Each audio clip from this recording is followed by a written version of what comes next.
On the Blu-ray, there's the 2-hour sort of special on the big episode, The Reigns of Castamere, which is, I won't say, in case you haven't seen it, exactly what happens, but I do want to know what your response was when you saw it, when you heard about it, and then if you saw any of, like, the filmed fan responses of people losing their minds. No, I mean, the only thing I would be able to say is that a lot of people, it was ruined for them because people would record it and because they hadn't been able to watch it, they'd go on Facebook and it would just be ruined for them straight away.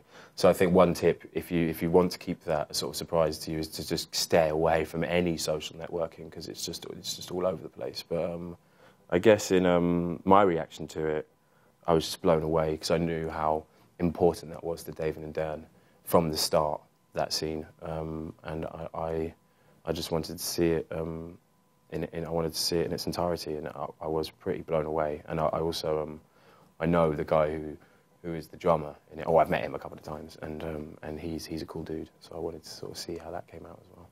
It was great. It was really good. I know. Oh man. Yeah. Do you sort of look forward to those moments? I mean, what for you is exciting in terms of those big moments? Do you look forward to that? Do you yourself, as a fan of the show, now want to stay clear of spoilers? Do you want to not read the books? I was actually having a conversation with someone about this morning.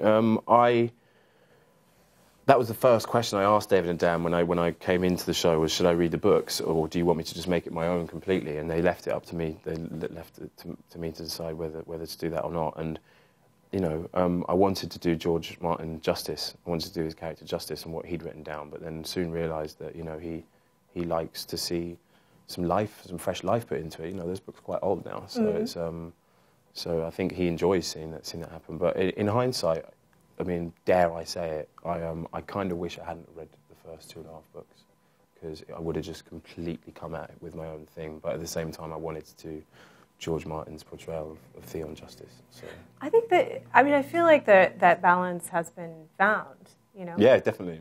I'll speak for the fan base. Or not, unless I get killed. Speaking of getting killed, do you sort of compare notes with Jack Gleeson, who's Joffrey, do you guys get responses on the street? Do people yell at you? No, I mean, I've had a few things. I get one thing said to me a lot now, which happens in season 3, which I won't give away, but a lot of people comment on that moment? That moment, yeah. I know what that moment is. A lot of people comment on that moment. And I think Jack probably got it from the beginning. That poor guy. I know, but he takes it in his stride. I think he's a bit too clever to let it all get to him. I think he's very smart, and he just knows that that's Game of Thrones world, and he's got his own life going on. You know, yeah. He's got a scholarship at Trinity College, and he's studying philosophy. He's a very, very smart dude, and I think he'll be fine. I know it's interesting because he said that he doesn't want to continue on with acting, and I think that's sort of a shame because he's really good.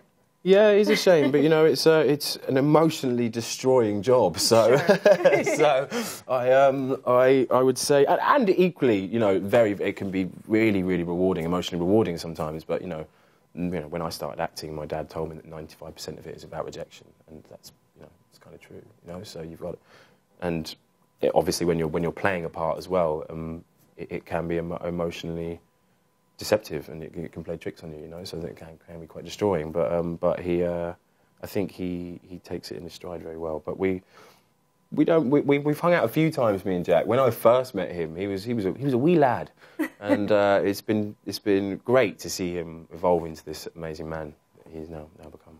Well, what's your experience sort of been in terms of, like, I mean, you're saying this is a wrecking job, but it's also got to be kind of glorious to be. It's fantastic, yeah, definitely. This is a really rich character. You know, he's had such an arc. What's that sort of been like for you? It's been amazing. Theon,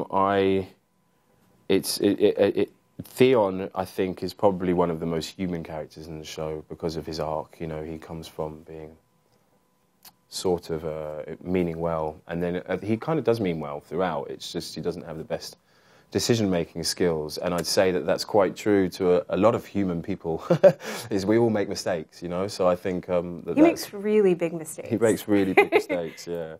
which don't help him out. But it's the path that he chooses, and I think a lot of people can probably relate to that, making mistakes. Yeah, I mean, it's been interesting, even as a viewer and an observer of the fan base, to watch the trajectory with him, because it's like he comes in and you sort of feel for him. He's the outsider, right? Then you hate him.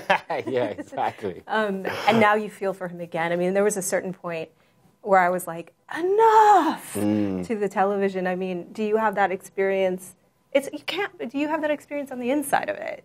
What do you mean? Do you think that he ever suffers from self-hatred to some degree? Who, Theon? Theon. Without a doubt. Yeah. Definitely. Which, again, as an actor, I can relate to. Which I think a lot of actors have. But, you know, it's a human emotion, you know? Yeah. And, yeah, I'd say definitely Theon's got a lot of that in him, without a doubt, you know? And it's not his fault. It's all down to his dad. It's his dad's fault. You know what, though? I'll say this, that's true. We have Twitter questions, which I have to get to, otherwise I'll be murdered. But I agree, though, that one of the great things about the show is that no matter who the character is, you're given some perspective about where they're coming from, except Joffrey. Except that he was horribly spoiled.